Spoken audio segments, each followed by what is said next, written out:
குருவே தான் அவரோடு ஆனவரே வஞ்சம் அகற்றும் ஓர் வல்லவரே விஞ்சையனும் மெய்ஞானம் தந்து உயர்ந்த மெய்ப்பொருளோடு ஆக்கியம்மை அஞ்ஞானம் காக்காதருள் திருவருளே குருவருளே சரண் சரண் சரண்.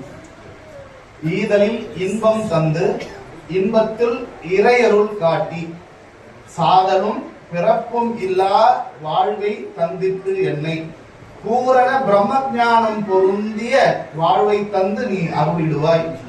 இந்த வாசகம் ரொம்ப நாளா எனக்கு வெறும் செவி வழி செய்தியா தான் இருந்தது.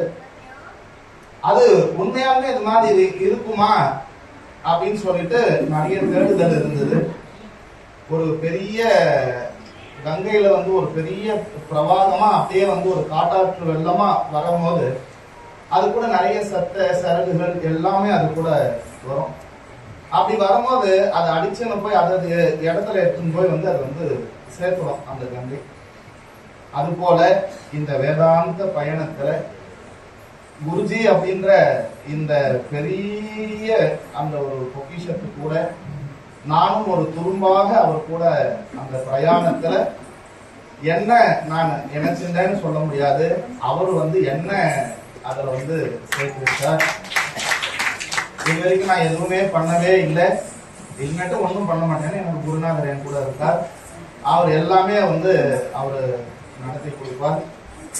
இதுல முக்கியமான விஷயம் எனக்கு கைவல்ய நவநீதத்துல அப்பப்போ எனக்கு புத்தி சொல்ற விஷயம் என்ன அப்படின்னாக்கா, சொன்னதை கேட்க மாட்டான் கொண்டனானாலும் சுவாமி நின்னது கருணையாலே நீரனை ஆளலாமே உன்னது பிறவி மாற்றும் உபாயம் ஒன்று உண்டு என்று சொன்னீரே அதை நீர் காட்டி ஈடேற்றல் வேண்டும் என்றான். இந்த வார்த்தை அப்பப்போ என்னுடைய மனசுல நான் நிறைய விஷயம் குருநாதரை பத்தி நினைக்கும் போதெல்லாம் என்னுடைய கிளாஸ் ஸ்டார்ட் பண்ணும் போது இதெல்லாம் நான் சொல்லுவேன். என்னுடைய குருநாதரினுடைய திருப்பாத கமலங்களை என்னுடைய சிறமேல் வைத்து இமைப்பொழுதும் நீங்காமல் வணங்கி அப்படின்னு சொன்ன உடனே ஆட்டோமேட்டிக்கா நான் ப்ரிப்பேர் பண்ணது ஒன்னா இருக்கும், அதுல இறங்குறது ஒன்னா இருக்கும். இது எனக்கு நான் திருப்பி அந்த கிளாஸை போட்டு கேட்கறச்சவே அது எனக்கு புரியும். இதை ரொம்ப பெருமை தூக்கிக்காத, அதெல்லாம் அங்க இருந்து வந்தது, அது அவருடைய அறிவு.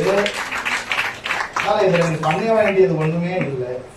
ரெண்டாவது, நிறைய குருமார்கள் இருக்காங்க, நான் தப்பு சொல்ல விரும்ப எனக்கு அந்த தகுதியும் இல்லை. என்னுடைய உணர்ந்ததை நான் ஒரு விஷயம் சொல்றேன். ஒரு விஷயம் இது சங்கரர் கூட சொல்லியிருக்கார், சாதன சதுஷ்டயம் வந்த பிறகு அதுக்கப்புறம் நீ சிரவண மனனம் பண்ணி வரத்துக்கு ரொம்ப நாள் ஆயிடும். ஆனா நீ சிரவணத்துக்கு வந்துட்டனாலே ஆட்டோமேட்டிக்கா இந்த சாதன சதுஷ்டயமும் கூட சேர்ந்து வந்துடும்.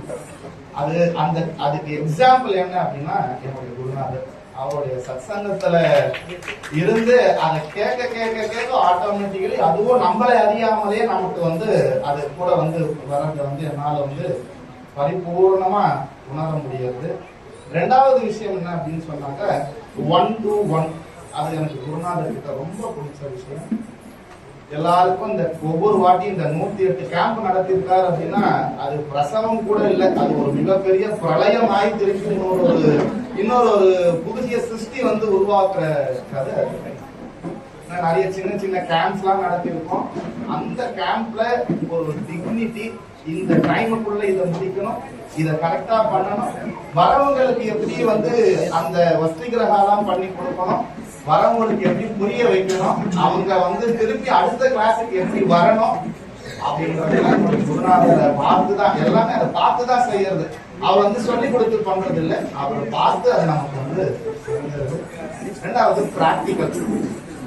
ரெண்டு விஷயம், பிராக்டிக்கல் அண்ட் தியரி, ரெண்டுமே வேற எங்கேயுமே கிடைக்காது. கிளாஸ் முடிஞ்சுதான் எனக்கு இந்த சந்தேகம் அடுத்த கிளாஸ்ல பார்த்துட்டு அப்படின்னு சொல்லுவாங்க. இங்க அப்படி இல்லை, உங்களுக்கு என்ன புரிஞ்சுது, ஹோம்ஒர்க் கொடுக்கிற ஒரே இடம் இங்க மட்டும்தான்.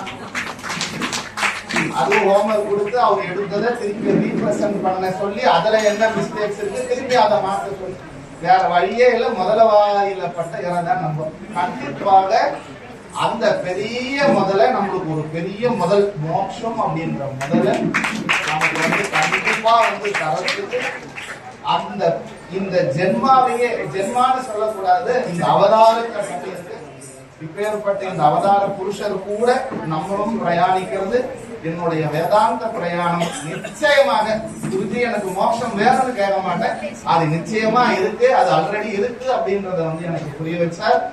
அவருடைய வழிகாட்டுதல் பேர்ல இன்னைக்கு நிறைய வகுப்புகள் எல்லாம் நடந்திருக்கு, இவ்வளவு மாணவர்கள் எல்லாம் வந்திருக்கோம். அப்படின்னா அதுக்கு ஒரே ஒரு விஷயம் அப்படின்னா, சிந்தாமணின்னு ஒரு மணி நீங்க கேள்விப்பட்டிருக்கீங்களா நினைக்கிறேன். அந்த மணி கூட எந்த பொருள் எந்த வஸ்து சேர்ந்தாலும் அது தங்கமாயிடும். அது கூட இன்னொரு சிந்தாமணி சேர்ந்தா அதுவும் தங்கமாயிடும், அது வந்து தங்கமாகாது. அது போல நம்முடைய குருநாதர் கூட நம்ம சேர்ந்தோம் அப்படின்னு சொன்னா எல்லாரையும் பார்த்து அந்த குருன்னு ஒரு அந்த சார்பு இங்கு வராது. நமக்கு அவர்கிட்ட போய் அடிப்படைய முடியாது.